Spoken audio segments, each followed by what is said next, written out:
Hello friends, मैं अश्विनी अभिषेक आज फिर से जुड़ चुका हूं आपके साथ एक टॉपिक को डिस्कस करने के लिए, जो कि है काइनेमेटिक्स 2D। काइनेमेटिक्स 2D में सबसे पहले हम समझने वाले हैं motions in 2 dimension and 3 dimensions. 2 dimensions motions कैसे मोशंस होते हैं? अगर कोई सा भी मोशन किसी प्लेन में हो रहा है, प्लेन में होने से मतलब ये है कि उसका सिर्फ दो ही एक्सिस है। जैसे कि अगर मैं अपने हाथ को इस पर मूव कराऊं, तो इसका मूवमेंट क्या हो रहा है? इस सरफेस के अलोंग हो रहा है, इस प्लेन के अलोंग हो रहा है। मतलब इसका सिर्फ दो एक्सिस पॉसिबल, एक ये एक्सिस एक ये एक्सिस, इसके अलोंग मोशन हो रहा है। लेकिन अगर किसी ऑब्जेक्ट का मोशन स्पेस में हो, तो वैसे मोशंस को हम कहते हैं 3D मोशंस।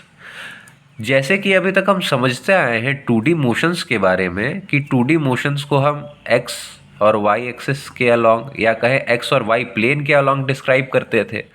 वैसे ही अगर अब हमें 3D मोशंस के बारे में समझना है, तो अब हम इसे एक्स एक्सिस, वाई एक्सिस और एक तीसरा एक्सिस आ जाता है जेड एक्सिस। मैं मान लेता हूँ जेड एक्सिस इधर, जेड एक्सिस, और ये तीनों आपस में क्या होते हैं? म्यूचुअली परपेंडिकुलर होते हैं। मतलब कि अगर कोई सा भी ऑब्जेक्ट स्पेस में मूव कर रहा है, तो वो 3 डायमेंशनल मोशन परफॉर्म कर रहा है। इसका मतलब है कि उसके पास 3 कोऑर्डिनेट एक्सिसेस हैं। कौन कौन सा? एक्स, वाई और जेड। जबकि अगर मोशन 2D मोशन हो रहा है, यानी प्लेनर मोशन हो रहा है, तो उसके पास सिर्फ और सिर्फ दो ही एक्सिस हैं, एक्स और वाई। अगर कोई सा पार्टिकल स्पेस में मूव कर रहा है, उसके बारे में अगर हम एनालाइज करना चाहें, तो हम उससे एक, जैसे कि एक पार्टिकल को हमने देखा जो स्पेस में मूव कर रहा है और कहीं यहाँ पे है, तो इस पॉइंट पर उस पार्टिकल का पोजीशन वेक्टर हम ऐसे कुछ रिप्रेजेंट करेंगे। मैंने पोजीशन वेक्टर को स्मॉल r वेक्टर से डिनोट करा। तो इस पॉइंट को मैं p पॉइंट कह देता हूँ। तो इस p पॉइंट का पोजीशन वेक्टर एक्स आई कैप प्लस वाई जे कैप प्लस जेड के कैप हो जाएगा। ये क्या हमें बता रहा है? ये हमें बता रहा है position of a particle in space, position of a particle in space। अब वेलोसिटी के बारे में हम चर्चा करते हैं कि भाई वेलोसिटी कैसे देखा जाए इसमें। तो वेलोसिटी को अगर कैलकुलस की भाषा में अगर देखा जाए, तो वेलोसिटी को हम ऐसे लिखते हैं डेरिवेटिव फॉर्म में, जो कि होता है D R vector upon D T vector. अच्छा, अब ये आर वेक्टर क्या हुआ? आर वेक्टर हमने देख रखा है position of a particle in space है। वेलोसिटी क्या होता है? Rate of change of position. अगर कह दिया जाए rate of change of position, rate कहने से मतलब ही तात्पर्य है कि टाइम के हिसाब से बदलाव हो रहा है। तो वेलोसिटी क्या हो जाएगा? D R vector upon D T. अब जो आर वेक्टर है वो position of a particle in space है, जो कि है एक्स आई कैप प्लस वाई जे कैप प्लस जेड के कैप। तो वी वेक्टर हमारा क्या हो जाएगा? वी वेक्टर हमारा हो जाएगा डी अपॉन डी टी। अब आर वेक्टर क्या था? आर वेक्टर है एक्स आई कैप। यहां से देखिए आर वेक्टर है हमारा एक्स आई कैप प्लस वाई जे कैप प्लस जेड के कैप। ठीक है, अब इसे थोड़ा और सॉल्व किया जाए, तो ये हमारे पास हो जाएगा d अपॉन डी टी। अब ये जैसे ये x है, x को मैं इसके साथ कोलेबरेट कर लूँगा, फिर y के साथ सिमिलरली विद z। मतलब कि मैं इसे ऐसे लिख लूँगा d अपॉन डी टी या D X upon D T. अब डायरेक्शन मेंशन कर देता हूँ I cap plus D Y upon D T J cap plus D Z upon D T K cap. ठीक है, यहाँ तक बात। अब अगर मैं सिर्फ और सिर्फ इसके स्केलर कंपोनेंट्स के बारे में बात करना चाहूँ, मतलब कि जैसे कि ये अब हमारे पास क्या है? वेलोसिटी वेक्टर है। मैं अब अगर कहूँ कि इस मुझे वी वेक्टर का मुझे सिर्फ और सिर्फ स्केलर कंपोनेंट बताइए, तो स्केलर कंपोनेंट ये हो जाएगा। मतलब जिसमें डायरेक्शन नहीं आ रहा है वही स्केलर हो गया। तो एक स्केलर कंपोनेंट ये हो गया, एक स्केलर कंपोनेंट ये हो गया, एक स्केलर कंपोनेंट ये हो गया। चूंकि ये एक्स डायरेक्शन के अलॉन्ग है, आई कैप के अलॉन्ग है, तो मैं स्केलर को एक समय के लिए वी एक्स कह देता हूँ, इसको वी वाई कह देता हूँ, वो जे के अलॉन्ग है इसलिए वाई, के अलॉन्ग है इसलिए इसे जेड, मतलब जेड एक्सिस के अलॉन्ग है, ये वाई एक्सिस के अलॉन्ग है, ये एक्स एक्सिस के अलॉन्ग है। ये हो गई वेलोसिटी के बारे में बात। अब हम बात करेंगे एक्सेलरेशन के बारे में। जैसे हमने वेलोसिटी के बारे में समझा, velocity D R vector upon D T होता है। Similarly acceleration vector A vector हमारा D V vector upon D T हो जाता है। यानी कि एक्सेलरेशन को मैं अब कैसे लिख सकता हूँ? एक्सेलरेशन को मैं लिख सकता हूँ D V vector upon D T vector, यानी कि D V X upon D T I cap plus D V Y upon D T J cap plus D V Z upon D T K cap. अब अगर मैं इसके scalar component के बारे में बात करना चाहूँ तो इसका स्केलर कंपोनेंट x के अलॉन्ग ये हो गया, y वाला ये हो गया, z वाला ये हो गया। तो अब मैं इसे डिनोट कर देता हूँ ax से, इसको कर देता हूँ ay से और इसको कर देता हूँ az से। अब हम ऐसा करते हैं कि 2D मोशन एनालाइज कर लेते हैं। पहले 2D मोशन एनालाइज करने के लिए अभी तक जैसे हमने 2D मोशन कैसे एनालाइज करा था, एक्स एक्सिस और वाई एक्सिस के अलॉन्ग। तो अभी तक जो हमने डाटा ऑक्यूपाई किया है, अभी तक जितना हमने डाटा निकाला है उसे एक्स और वाई के अलॉन्ग एनालाइज कर लेते हैं सेपरेटली। तो एक्स एक्सिस के अलॉन्ग देख लेते हैं यहाँ पर पहले, along X axis, along Y axis. तो एक्स एक्सिस के अलॉन्ग जो वी एक्स हमारा आया था, स्केलर वैल्यू जो उसका आया था वो क्या था, D X upon D T.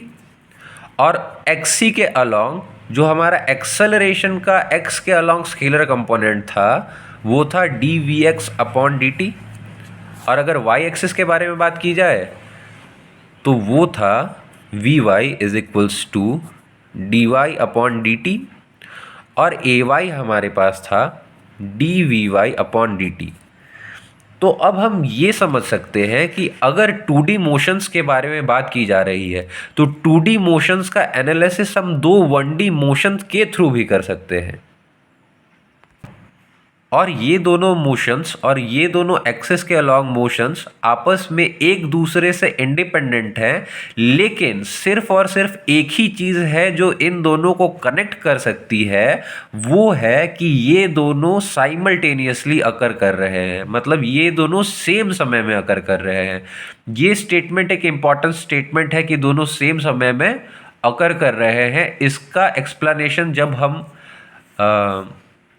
Projectile motion जब अब पढ़ने लगेंगे वहाँ पर हमें इस लाइन का इंपॉर्टेंस समझ में आएगा कि दोनों में सिर्फ और सिर्फ बाकी सभी चीज़ें से इंडिपेंडेंट है। इसमें जो हो रहा है इससे इंडिपेंडेंट है, वाई एक्सिस के अलॉन्ग जो हो रहा है वो एक्स एक्सिस से इंडिपेंडेंट है, लेकिन सिर्फ और सिर्फ एक ही चीज़ दोनों एक्सिस के मोशंस को साथ में ला सकता है, वो सिर्फ और सिर्फ ये है कि ये दोनों साइमल्टेनियसली अकर करते हैं।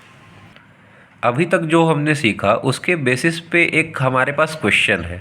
वो क्वेश्चन ये है कि a particle with velocity v naught vector is equals to -2i cap plus 4j cap meter per second at time t is equals to 0 undergoes constant acceleration। ये वर्ड इंपॉर्टेंट है, under constant acceleration।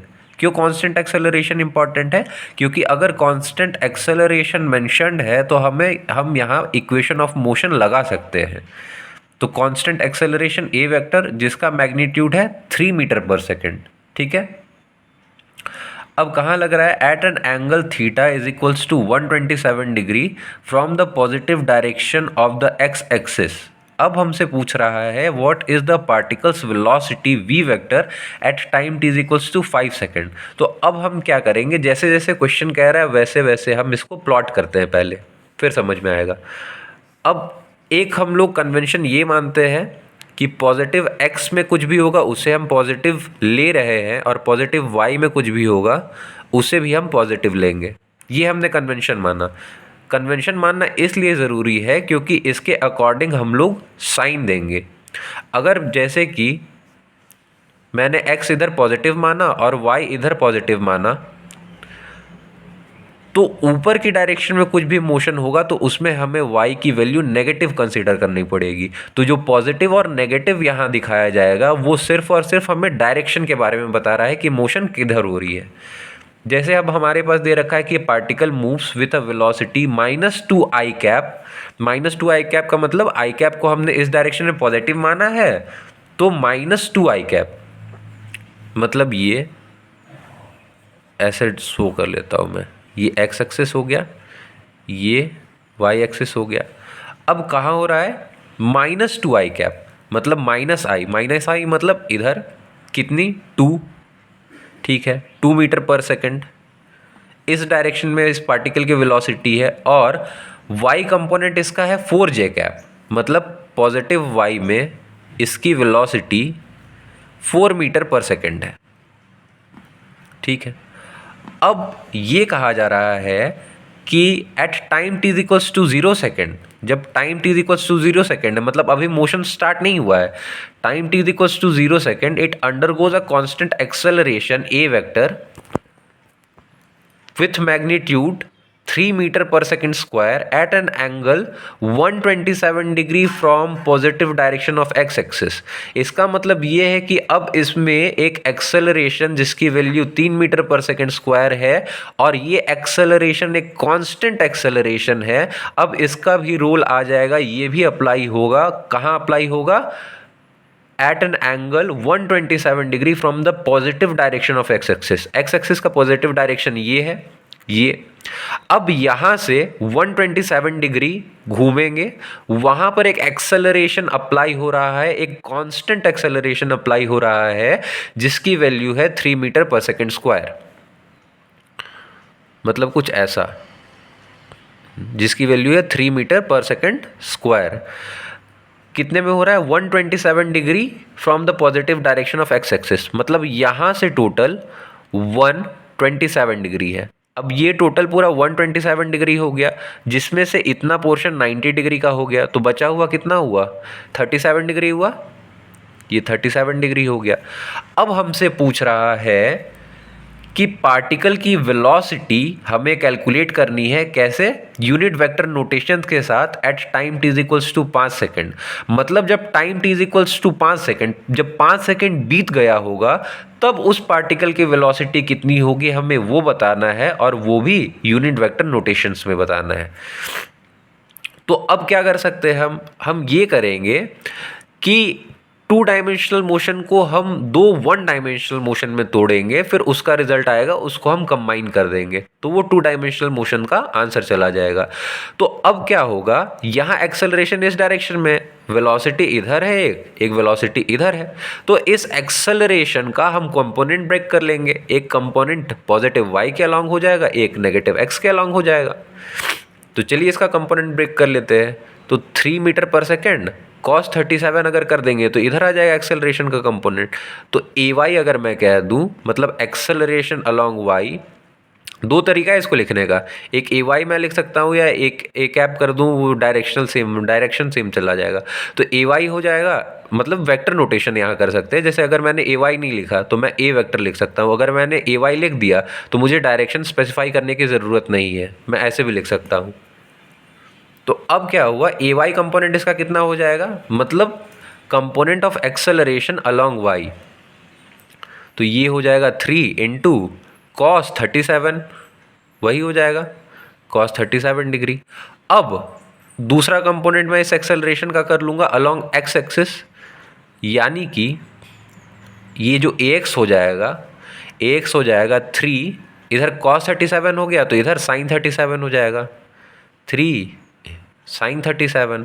अब मुझे acceleration पता है, मुझे initial velocity पता है, अब मुझे निकालना है फाइनल वेलोसिटी। तो मैं x के लिए भी फाइनल वेलोसिटी निकाल लूँगा, y के लिए भी फाइनल वेलोसिटी निकाल लूँगा, और एक चीज़ मुझे और पता है, time t equals to 5 seconds. तो x की जो इनिशियल वेलोसिटी थी वो 2 मीटर पर सेकेंड थी, y की जो इनिशियल वेलोसिटी थी वो 4 मीटर पर सेकेंड थी, x के अलोंग जो एक्सेलरेशन है वो कितना है, 3 sin 37। अच्छा, साइन 37 की वैल्यू कैसे डिटरमाइन करेंगे? तो 37 और 53 जब भी आए तो आप ऐसा कीजिए, यहाँ पर एक राइट एंगल ट्रायंगल बना लीजिए विथ साइड लेंथ 3, 4 एंड 5, थोड़ा एक्सटेंड हो गया, इसको हटा देते हैं। तो ये वाला एंगल 37 डिग्री हो जाता है, ये 53 डिग्री हो जाता है। तो अब AX हमारे पास कितना है? AX है 3 साइन 37, मतलब 3 इंटू साइन 37 कितना हो गया? 3/5, ठीक है, मतलब ये 9/5 हो गया। यूनिट इसका हो जाता है मीटर पर सेकंड स्क्वायर। तो एक्सेलरेशन अलोंग एक्स एक्सिस ये आ गई। अब एक्सेलरेशन अलोंग वाई कितना आ जाएगा? ये हो जाएगा 3 इंटू वाई के अलोंग कितना है? 3 इंटू कॉस 37। अब कॉस 37 कितना हो जाएगा? 3 इंटू 4/5, मतलब 12/5। दोनों के लिए हमें टाइम पता है क्योंकि हमें निकालना ही 5 सेकंड के बाद का है, तो टाइम t = 5 सेकंड्स दोनों के लिए। अब हमें फाइंड करनी है कि फाइनल वेलोसिटी इसकी टाइम t = 5 सेकंड पर कितनी होगी, लेकिन यूनिट वेक्टर नोटेशंस में। तो मैं पहले x के लिए निकाल लूंगा, फिर y के लिए निकाल लूंगा, फिर दोनों को कंबाइन कर दूंगा। तो इसके लिए भी फॉर्मूला यूज कर सकता हूं। अब मैं ये फॉर्मूला v = u + at यहाँ पर भी और यहाँ पर भी अप्लाई कर रहा हूँ, और मैं ये फॉर्मूला तभी अप्लाई कर सकता हूँ क्योंकि क्वेश्चन में मेंशन्ड है कांस्टेंट एक्सेलरेशन। अगर ये टर्म हटा दिया जाता तो मैं ये फॉर्मूला अप्लाई नहीं कर सकता था। जब तक कांस्टेंट एक्सेलरेशन नहीं दिया हुआ या क्वेश्चन में ऐसे सिचुएशंस नहीं है जहां कांस्टेंट एक्सेलरेशन के बारे में बात की जा रही है, तो हम इक्वेशन ऑफ मोशन नहीं लगा सकते हैं। तो चूंकि यहाँ कांस्टेंट एक्सेलरेशन के बारे में बात की गई है तो मैंने इक्वेशन ऑफ मोशन लगा दिया x और y दोनों के लिए। तो हमें v डिटरमाइन ही करना है। u हमारे पास दे रखा है 2 प्लस, अब a की वैल्यू हमारे पास कितनी है? 9/5 इंटू t हमें पता ही है 5। तो यहाँ से v की वैल्यू, v कहाँ है? v along x, okay, v along x। तो ये कितना हो गया? 2 + 9, ये 5 चला गया। तो vx हमारे पास आ गया 11 मीटर पर सेकंड। अब इसके लिए देख लिया जाए, इसके लिए हमें vy डिटरमाइन करनी है। u की वैल्यू हमारे पास 4 है, प्लस a हमारे पास है 12/5 metre per second square, into t भी हमारे पास 5 है। तो vy की वैल्यू आ गई, 5 से 5 कैंसिल हो गया, ये 16 हो गया। तो अब जो v वेक्टर अगर देखा जाए, v नेट अगर देखा जाए, तो ये हमारे पास हो जाएगा -11 i cap plus 16 j cap. अच्छा, यहाँ माइनस इसलिए आया क्योंकि हमने x की इस डायरेक्शन को पॉजिटिव मान रखा था, लेकिन जो वेलोसिटी आई वो वेलोसिटी इस डायरेक्शन में आई, इसलिए हमने नेगेटिव साइन मेंशन किया यहाँ पर। तो जो v नेट आ जाएगा वो आ जाएगा -11 i cap plus 16 j cap. अब हम बात करने वाले हैं 2D मोशंस के एक स्पेशल केस के बारे में, जिसे प्रोजेक्टाइल मोशन भी कहा जाता है। तो प्रोजेक्टाइल मोशन में ये प्रोजेक्टाइल और मोशन दोनों पहले समझ लिया जाए। तो प्रोजेक्टाइल और कुछ नहीं होता है, जो ब्लॉक या जो बॉल उड़ रहा है या जिसे हम थ्रो कर रहे हैं वही होता है प्रोजेक्टाइल। मतलब कोई सा ऑब्जेक्ट जिसका मोशन एनालाइज किया जा रहा है, तो वो जो ऑब्जेक्ट हुआ वो प्रोजेक्टाइल हुआ। और मोशन का अगर मोटा मोटी तौर पे अगर अर्थ समझा जाए तो कोई सा चीज़ चल रहा है तो वो मोशन है। यहाँ मैं रिलेटिव टर्म यूज़ नहीं कर रहा हूँ। रिलेटिव टर्म भी यूज़ होता है कि किसके रिस्पेक्ट में चल रहा है, किसके रिस्पेक्ट में रुका हुआ, वो वाला नहीं। मैं मोटा मोटी तौर पे कह रहा हूँ, अगर कोई सा चीज़ चलते दिख रहा है तो वो मोशन कहेंगे। प्रोजेक्टाइल मतलब वो पार्टिकल का मोशन, तो उस पार्टिकल को हम प्रोजेक्टाइल कहते हैं।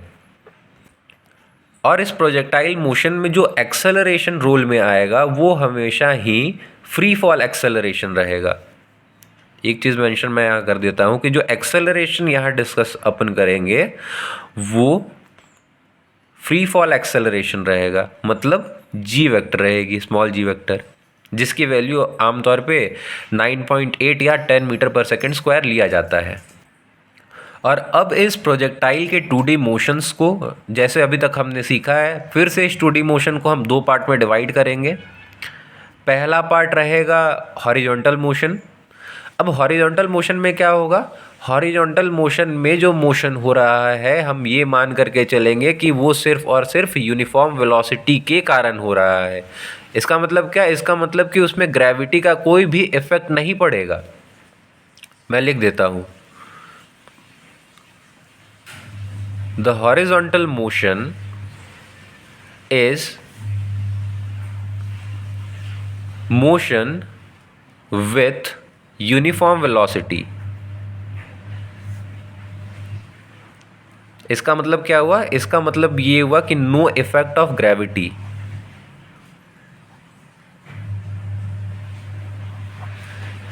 दूसरी बात, जो दूसरा, जैसे कि 2D मोशन था तो एक हमने देखा अलोंग हॉरिजॉन्टल और दूसरा हम देखेंगे वर्टिकल।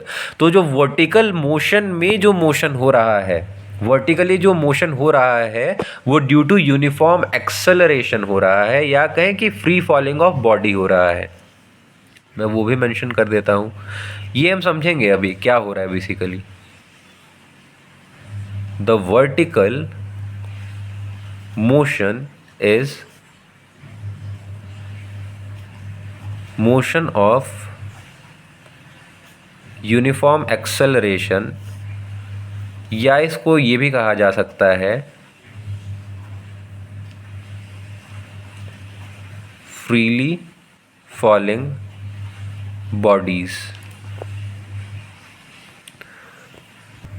यहाँ पे मैं फिर से अपनी बात दोहरा दूँ कि हॉरिजॉन्टल में जो मोशन हो रहा है उसे वर्टिकल मोशन से कोई लेना देना नहीं है। वर्टिकल में जो मोशन हो रहा है उसे हॉरिजॉन्टल मोशन से कोई लेना देना नहीं है। सिर्फ और सिर्फ दोनों में एक ही समानता है कि दोनों साइमल्टेनियसली हो रहे हैं। इसके अलावा इनमें कोई भी सिमिलरिटी नहीं है। कोई सा भी एक डायरेक्शन के अलॉन्ग मोशन दूसरे डायरेक्शन के अलॉन्ग मोशन को अफेक्ट नहीं करने वाला है। अब इस 2D मोशन को, इस प्रोजेक्टाइल मोशन को हम एनालाइज करने वाले हैं दो 1D में डिवाइड करके। एक्चुअली क्या हो रहा होगा वो भी हम समझ लेते हैं कि अगर कोई सा प्रोजेक्टाइल है, कोई पार्टिकल है जिसे हम कुछ u metre per second velocity से थ्रो कर रहे हैं और एंगल ऑफ प्रोजेक्टाइल कुछ थीटा है, मतलब कुछ थीटा एंगल पे अगर हम उस पार्टिकल को कुछ u मीटर पर सेकंड की वेलोसिटी से अगर थ्रो कर रहे हैं तो उसमें क्या क्या हो सकता है, तो उसको चलिए एनालाइज कर लेते हैं। u मीटर पर सेकंड से थ्रो कर रहे हैं तो इसका कंपोनेंट x के अलॉन्ग, मतलब इसके अलॉन्ग दिख जाए इसलिए मैं इसे थोड़ा ऊपर बना रहा हूँ। एक्चुअली इस लाइन से कोइंसाइड करता है। तो ये क्या हो जाएगा, ये हो जाएगा u cos थीटा, और इसका y के अलॉन्ग कंपोनेंट जो हो जाएगा वो हो जाएगा u sin थीटा। ये इस पॉइंट का एनालिसिस हो गया। अगर इस पॉइंट में करना चाहें तो इस पॉइंट में भी कुछ वैसा ही होगा। ये हो जाएगा, जैसे कि मान लेता हूँ कि अभी वेलोसिटी u है, बाद में ये वेलोसिटी चेंज होकर के कुछ v हो गई होगी अलॉन्ग इस डायरेक्शन। ये एंगल कुछ रहा होगा तो उसका कंपोनेंट, जैसे कि मैं ऐसे थीटा कर देता हूँ, ये v है, ये इसका, तो अब इसके अलॉन्ग इसका कंपोनेंट हम देख सकते हैं, इसके अलॉन्ग इसका कंपोनेंट देख सकते हैं। कंपोनेंट डिवीज़न हो रहा है बेसिकली। एक चीज़ यहाँ ध्यान रखने की ये है कि जब ये टॉप मोस्ट पोजीशन पे आएगा तो इसका y के अलॉन्ग जो वेलोसिटी का कंपोनेंट होता है, v अलॉन्ग y अगर मैं कह दूँ तो वो ज़ीरो हो जाता है। इसलिए हम सिर्फ और सिर्फ x के डायरेक्शन में ही इसको दिखाते हैं। मतलब अगर मैं टॉप मोस्ट पोजीशन पे बात करना चाहूँ तो ये वाला आपको दिखेगा नहीं। इसका मतलब ये है कि कोई प्रोजेक्टाइल हुआ, उस प्रोजेक्टाइल के, ये प्लेन होगा पहले तो ऐसा कुछ, तो प्रोजेक्टाइल के टॉप मोस्ट पोजीशन पे जो वेलोसिटी हम दिखाते हैं वो अलॉन्ग x डायरेक्शन दिखाते हैं, y के अलॉन्ग नहीं दिखाते, क्योंकि y के अलॉन्ग उसकी वेलोसिटी जीरो हो गई है, इसलिए हम उसे शो नहीं करते।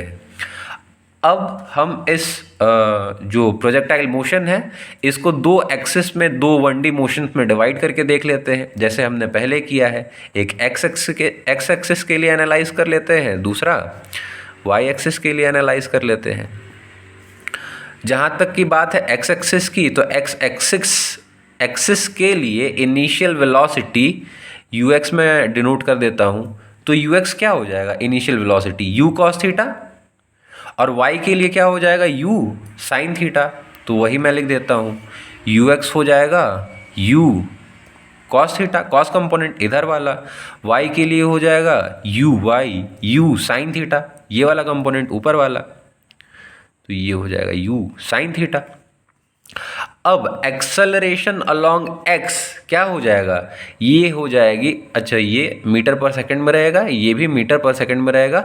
एक्सेलरेशन अलोंग x ये 0 मीटर पर सेकंड स्क्वायर हो जाएगी। क्यों? क्योंकि हमने पहले ही हॉरिजॉन्टल मोशन के लिए ये मान रखा है कि यूनिफॉर्म वेलोसिटी ही देखी जाएगी इसमें। यहाँ पे हम कोई भी ग्रेविटी का इफेक्ट कंसीडर नहीं करते, इसलिए ax की वैल्यू 0 हो जाएगी। लेकिन y के अलोंग वर्टिकल मोशन में हमने पहले कह रखा है कि ये free falling of a body के तरह कंसीडर की जाएगी। तो यहाँ ay की वैल्यू क्या हो जाएगी, -g हो जाएगी, -g metre per second square. -g क्यों? -g इसलिए क्योंकि मैंने इस डायरेक्शन को पॉजिटिव, x को पॉजिटिव मान रखा है, पॉजिटिव, y को पॉजिटिव मान रखा है, मतलब इसके अलोंग कोई सा भी चेंज होगा वो पॉजिटिव चेंज मैं कहूँगा, और इसके अलोंग कोई सा भी चेंज होगा इस डायरेक्शन, ऊपर की डायरेक्शन की ओर, तो मैं उसे पॉजिटिव चेंज कहूँगा। अगर उसके अपोजिट डायरेक्शन में हो रही है तो वो नेगेटिव है। अब जो g है वो नीचे की डायरेक्शन में लग रहा है, जैसे कि कोई सा ऑब्जेक्ट है वो मूव कर रहा है तो उस पर जी ग्रेविटी नीचे की ओर लग रही है, तो एक्सेलरेशन ड्यू टू ग्रेविटी का डायरेक्शन नीचे की ओर। लेकिन मैंने ऊपर की डायरेक्शन को पॉजिटिव माना है, तो जो नीचे की डायरेक्शन है तो वो नीचे की डायरेक्शन को मैं नेगेटिव साइन से दिखाऊंगा। अब एक्सेलरेशन जी मीटर पर सेकंड स्क्वायर है, तो नेट एक्सेलरेशन जो हो जाएगा, जो ay हो जाएगा, डायरेक्शनल कंपोनेंट भी अगर देखा जाए तो वो हो जाएगा -g metre per second square. ये बात हो गई। अब ये देखा जाए कि वेलोसिटी आफ्टर टाइम t, कुछ t टाइम के बाद क्या वेलोसिटी होगी, तो x के अलोंग वेलोसिटी अभी भी वही रहेगी u cos थीटा, लेकिन y के अलोंग वेलोसिटी चेंज हो जाएगी, और चेंज होकर के क्या होगी, u sin थीटा जो पहले वेलोसिटी थी -gt। अच्छा, ये gt का टर्म कहाँ से आया? gt का term acceleration due to gravity के कारण आया, क्योंकि आप यहाँ देख भी सकते हैं y के अलोंग वेलोसिटी चेंज कर रही है। जैसे यहाँ पर y के अलोंग वेलोसिटी मैक्सिमम थी, घटते घटते घटते घटते यहाँ 0 हो गए, फिर यहाँ बढ़ना चालू करा वेलोसिटी y के अलोंग, लेकिन डायरेक्शन चेंज हो गया। अब नेगेटिव y के अलोंग इसका मोशन है। y एक्सिस का अगर वेलोसिटी के बारे में बात की जाए तो y एक्सिस के अलोंग वेलोसिटी में चेंज हो रहा है, और वो चेंज एक्सेलरेशन के कारण हो रहा है। और एक्सेलरेशन कौन सा? Acceleration due to gravity. अब हम जानते हैं एक्सेलरेशन वेलोसिटी अपॉन टाइम होता है। वेलोसिटी के बारे में बात की जाए तो वेलोसिटी एक्सेलरेशन इनटू टाइम हो जाएगा। अब एक्सेलरेशन यहाँ एक्सेलरेशन ड्यू टू ग्रेविटी है, तो v इक्वल्स टू gt हो जाएगा।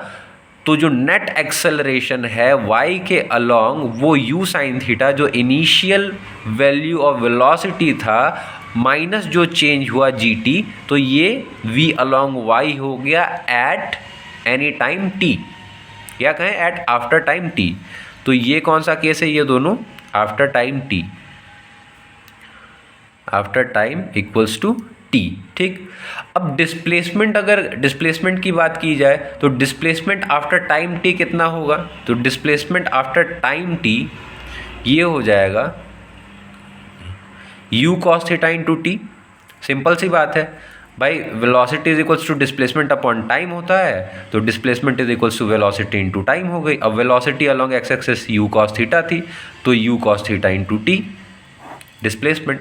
y के अलोंग अगर डिस्प्लेसमेंट देखी जाए आफ्टर टाइम t, तो वो हमारे पास हो जाएगा u sine theta t minus g t square by 2। कौन से फॉर्मूले से आया? s is equals to u t plus half A T square से। अब a की वैल्यू -g थी, इसलिए u sine theta t minus g t square upon 2। अब हम बात करने वाले हैं time of flight. Time of flight का क्या मतलब हुआ? टाइम ऑफ फ्लाइट का ये मतलब हुआ कि जो प्रोजेक्टाइल है हमारा, जो हमारा पार्टिकल है, वो कितने देर टोटल हवा में रहा। जितने देर वो पार्टिकल हवा में रहा वही उस पार्टिकल का टाइम ऑफ फ्लाइट हो गया। तो अब टाइम ऑफ फ्लाइट मैं दो तरीके से कंसीडर कर सकता हूँ या दो तरीके से कैलकुलेट कर सकता हूँ। चाहे मैं हॉरिजॉन्टल मोशन देख लूँ उससे कैलकुलेट कर लूँ, चाहे मैं वर्टिकल मोशन देख लूँ उससे कैलकुलेट कर लूँ, क्योंकि मुझे ये बात पता है कि चाहे हॉरिजॉन्टल मोशन हो चाहे वर्टिकल मोशन हो, दोनों में एक बात कॉमन है कि दोनों साइमल्टेनियसली होते हैं, मतलब सेम टाइम पे होते हैं। तो मैं वाई एक्सिस के अलॉन्ग इसको मेज़र कर लेता हूँ, मतलब वर्टिकल मोशन में इसका एनालाइज कर लेता हूँ। तो वर्टिकल मोशन देखा जाए, जैसे कि कोई था पार्टिकल का प्रोजेक्टाइल है, ये ऐसे मोशन उसका हुआ कि मैंने इसको इधर फेंका, जैसे हमारे पास एक बॉल है, मैंने इस बॉल को फेंका तो बॉल का मोशन कुछ इस टाइप हो रहा है। तो इधर जो आगे बढ़ रहा है वो इसके एक्स कंपोनेंट के कारण बढ़ रहा है, लेकिन अगर मैं इसका एक्स कंपोनेंट हटा दूं, सिर्फ वाई कंपोनेंट देखूं, जैसे कि ये यू वेलोसिटी है, इसका थीटा एंगल है, तो इसका एक्स कंपोनेंट कुछ आया यू कॉस थीटा, एक वाई कंपोनेंट आया यू साइन थीटा। तो इस पार्टिकल का ऐसे मोशन क्यों हो रहा है? ऐसे मोशन इसलिए हो रहा है क्योंकि ये यू कॉस थीटा कंपोनेंट इसको खींच रहा है। मतलब ये है कि अगर ये एक बॉल है, आप इसे एक बॉल कंसीडर कीजिए, इस बॉल का मोशन कुछ ऐसे हो रहा है, इसका मतलब ये है कि किसी ने इस बॉल को इस डायरेक्शन में थ्रो किया, इस डायरेक्शन में थ्रो किया, तो इस डायरेक्शन में थ्रो करने के लिए इसका एक कंपोनेंट इधर गया होगा, इसका एक कंपोनेंट इधर गया होगा, तो इसका जो इधर नीचे वाला कंपोनेंट एक्स एक्सिस के अलॉन्ग, ये इसको इधर बढ़ाने में मदद कर रहा है, जबकि इसका ये वाला कंपोनेंट, वर्टिकल वाला कंपोनेंट, इसको ऊंचाई प्रदान कर रहा है। तो अगर मैं सिर्फ और सिर्फ इसके वाई कंपोनेंट के बारे में बात करना चाहूँ तो वाई कंपोनेंट के हिसाब से क्या होगा? वाई कंपोनेंट के हिसाब से बॉल तो ऐसे गई और ऐसे आ गई, और एक्स के हिसाब से ये सिर्फ आगे गई। तो दोनों के हिसाब से अगर दोनों को मिला दिया जाए तो बॉल कैसी जाएगी? बॉल ऐसी जाएगी। मतलब दो मोशन हो रहा है, अगर इसको दो मोशंस में डिवाइड कर दिया जाए, मतलब 2D को दो 1Ds में डिवाइड कर दिया जाए, तो एक वन डायमेंशनल मोशन इधर हो रहा है, दूसरा वन डायमेंशनल मोशन इधर हो रहा है, और रिजल्टेंट जो 2 डायमेंशनल मोशन हो रहा है वो इधर हो रहा है। ठीक है भाई बात। तो अब भाई देखो, चूंकि x के अलॉन्ग देखा जाए या y के अलॉन्ग देखा जाए, टाइम तो दोनों सेम ही लगना है। क्यों? क्योंकि भाई हमने पहले ही डिस्कस कर रखा है। क्या डिस्कस कर रखा है? हमने ये डिस्कस कर रखा है कि टाइम ऑफ फ्लाइट या कहे जो टाइम है दोनों साइमल्टेनियसली अकर कर रहा है ना। तो अगर दोनों साइमल्टेनियसली अकर कर रहा है तो इसको जितना टाइम लगेगा उतना ही टाइम इसको लगेगा। तो मैं ऐसा करता हूँ, मैं वाई वाला वर्टिकल मोशन एनालाइज कर लेता हूँ। तो वाई वाला वर्टिकल मोशन एनालाइज करने से क्या फ़ायदा होगा? इसमें ये फ़ायदा होगा कि मैंने जहाँ से बॉल उछाली, बॉल वहीं आकर के गिर गई, मतलब इस पर जो डिस्प्लेसमेंट है वो डिस्प्लेसमेंट ज़ीरो हो जाएगा। तो डिस्प्लेसमेंट अलॉन्ग वाई एक्सिस अगर देखा जाए तो वो क्या हो जाएगा? डिस्प्लेसमेंट अलॉन्ग वाई एक्सिस वो ज़ीरो हो जाएगा। ठीक है। अब अच्छा, ये ऐसे भी आप समझ सकते थे कि ये ऐसे तो गया, वो तो ठीक है। दूसरा ये भी कि यहाँ से चालू हो वाई के अलॉन्ग तो इसका कुछ डिस्प्लेसमेंट हुआ नहीं ना। यहाँ से मैंने बॉल थ्रो करा, बॉल थ्रो होने के बाद, गिरने के बाद बॉल यहाँ पर आकर के रुक गई। अब भाई पहले भी ज़मीन पर ही थी, अभी भी ज़मीन पर ही है, तो वाई में इसने कितना डिस्प्लेसमेंट कवर किया? वाई में तो कुछ डिस्प्लेसमेंट कवर नहीं किया, इसने तो भाई एक्स में कवर करा है। तो वाई में डिस्प्लेसमेंट ऐसे भी ज़ीरो हो सकता है, ये भी एक तरीका हो सकता है समझने का। तो दो तरीकों से हमने इसको समझ लिया। तो डिस्प्लेसमेंट अलॉन्ग वाई कितना हो गया? वो 0 मीटर हो गया। अब वेलोसिटी अगर देख ली जाए, वेलोसिटी अलॉन्ग वाई, तो ये क्या हो जाएगा? ये v साइन थीटा कंसीडर कर लेते हैं अपन। अगर ये v वेलोसिटी से कुछ मूवमेंट कर रहा है, ये इसका थीटा कंपोनेंट इधर, तो y कंपोनेंट इसके अलॉन्ग v साइन थीटा, तो y component v sine theta हो गई। अब A Y acceleration due to gravity along Y, ये -g metre per second square हो गई। ये मीटर पर सेकंड, ये मीटर तो है ही। तो acceleration due to gravity along vertical motion या कहें वर्टिकल डायरेक्शन फ्री फॉल वाले में कितनी हो जाएगी एक्सेलरेशन की value? -g metre per second square, क्योंकि हमने इधर पॉजिटिव मान रखा है और एक इधर पॉजिटिव मान रखा है, लेकिन जो g है वो नीचे की डायरेक्शन में लग रही है, तो नेगेटिव साइन नीचे की डायरेक्शन को डिनोट कर रहा है। तो ये हो गया हमारे पास, डिस्प्लेसमेंट हमें पता चल गई, वेलोसिटी पता चल गई, एक्सेलरेशन हमें पता है। अब हमें फाइंड करना है टाइम ऑफ फ्लाइट। तो क्या टाइम ऑफ फ्लाइट निकल सकता है? बिल्कुल निकल सकता है। क्यों? क्योंकि एक्सेलरेशन क्या होता है? एक्सेलरेशन वेलोसिटी अपॉन टाइम होती है, बिल्कुल होती है। तो एक्सेलरेशन को मैं ऐसे कर दूंगा कि अच्छा, आप s is equal to u t plus half A T square वाले से भी तो जा सकते हो। चलो मैं उसी से चलता हूँ क्योंकि एस अलॉन्ग वाई हमने ज़ीरो अभी तक डिस्कस कर रखा है तो उसका यूज़ कर लेते हैं। तो s is equals to u t plus half A T square. तो एस अलॉन्ग वाई अगर देखा जाए तो एस अलॉन्ग वाई हमने देखा है कि ज़ीरो है, क्योंकि भाई वाई में तो कुछ मोशन हुआ, वाई में कुछ डिस्प्लेसमेंट हुआ ही नहीं, तो डिस्प्लेसमेंट अलॉन्ग वाई ज़ीरो हो गई। यू टी, यू कितनी है भाई, यू की वैल्यू है यू साइन थीटा, और टी, टी क्या है, टी ही है टाइम ऑफ लाइट, टी हमारे पास टाइम ऑफ लाइट है। तो इस टाइम ऑफ लाइट को मैं चलो कैपिटल टी से डिनोट कर दे रहा हूँ, इसको थोड़ा डार्क भी कर दे रहा हूँ क्योंकि फाइंड ही इसको करना है, ठीक है। S is equals to u t plus half A T square. अब ए की वैल्यू माइनस जी है, तो मैं इसको कैसे लिख सकता हूँ, मैं इसको लिख सकता हूँ माइनस जी टी, मैं फिर से टाइम को डार्क से रिप्रेजेंट कर दे रहा हूँ, जी टी स्क्वायर अपॉन टू। अब यहाँ से जो टी की वैल्यू निकलेगी वही टाइम ऑफ लाइट है, तो यहाँ से टी की वैल्यू आप कैलकुलेट करो कितनी आ जाएगी टी की value, t is equals to two, देखिए इसको इधर कर देता हूँ फिर इसको मल्टीप्लाई कर दूंगा, तो टी की वैल्यू क्या आ जाएगी, two you sine theta upon G. तो टाइम ऑफ फ्लाइट क्या होता है, two you sine theta upon G, लेकिन कब होता है, जब y के अलॉन्ग डिस्प्लेसमेंट ज़ीरो हो। मतलब क्या, मतलब कि जहाँ से फेंका जा रहा है गेंद वहीं आकर के गिर रहा है, मतलब यहाँ फेंका जा रहा है यहीं आके गिर रहा है। लेकिन अगर सेम चीज़ मैं इसको कर दूं कि किसी इंक्लिनेशन पे फेंक दूं, मतलब मैं फेंक तो यहाँ से रहा हूँ लेकिन वो गिर यहीं पर रहा है, तब ये फॉर्मूला एप्लीकेबल नहीं है। ये फॉर्मूला तभी एप्लीकेबल है जब y के अलॉन्ग डिस्प्लेसमेंट क्या हो जा रहा है, ज़ीरो हो जा रहा है, तब ये फॉर्मूला एप्लीकेबल है। और यही क्या है, ये टाइम ऑफ फ्लाइट है। ये t क्या डिनोट कर रहा है, t डिनोट कर रहा है टाइम ऑफ फ्लाइट। अब हम बात करते हैं कि किसी प्रोजेक्टाइल का मैक्सिमम हाइट क्या हो सकता है। तो मैक्सिमम हाइट समझना बिल्कुल आसान काम है। ऐसा आप समझो कि एक हमारे पास ये ग्राउंड लेवल हो गया, इस पर एक बंदा खड़ा है, इसके हाथ में बॉल है। अब मैं इससे पूछूं कि भाई, आपसे मैं पूछता हूं कि ये बॉल मैक्सिमम हाइट कब अटेन करेगा।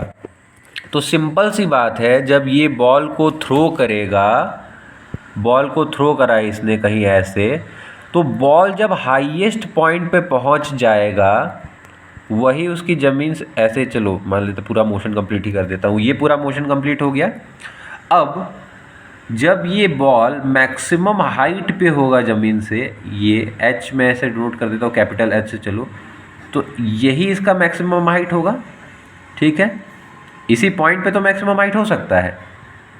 तो मैक्सिमम हाइट क्या कुछ जाना पहचाना पॉइंट लग रहा है हमें, बिल्कुल लग रहा है। क्यों, क्योंकि यहाँ पर सिर्फ और सिर्फ क्या है, यहाँ पर एट दिस पॉइंट सिर्फ और सिर्फ एक ही कंपोनेंट रहता है वेलोसिटी का, जो कि एक्स के डायरेक्शन में रहता है। अच्छा, इसका मतलब ये कि मैक्सिमम हाइट वहाँ पे अटेन होगी जहाँ पर वेलोसिटी का, जहाँ पर पार्टिकल की वेलोसिटी का, जहाँ पर प्रोजेक्टाइल की वेलोसिटी का वाई कंपोनेंट ज़ीरो हो जाए, तभी वो मैक्सिमम हाइट अटेन कर सकता है। तो मैक्सिमम वेलोसिटी कब होगी, मतलब मैक्सिमम हाइट कब होगी, जब velocity along Y 0 metre per second हो जाए। इतना बात तो हमें समझ में आ रहा है, क्योंकि भाई मैक्सिमम जो टॉप पोजीशन रहता है, टॉप पोजीशन पे सिर्फ और सिर्फ एक्स कंपोनेंट वर्क करता। अगर इसके पास कोई वाई कंपोनेंट रहता तो ये और ऊपर जाता, इससे ऊपर नहीं जा रहा है, मतलब इसके पास कुछ ऐसा वाई में इसके पास वेलोसिटी ही नहीं है जिसके कारण ये ऊपर जाए, मतलब ये अपना मैक्सिमम अपर पोजीशन पर पहुंच चुका है। तो velocity along Y 0 metre per second हो गई, पहला चीज़ तो ये हो गया। अब हमें एक फॉर्मूला पता है, कौन सा formula, 2as is equals to v square minus u square, ठीक है। अब हम क्या करेंगे, हम इसमें वैल्यू सब्स्टिट्यूट कर देते हैं।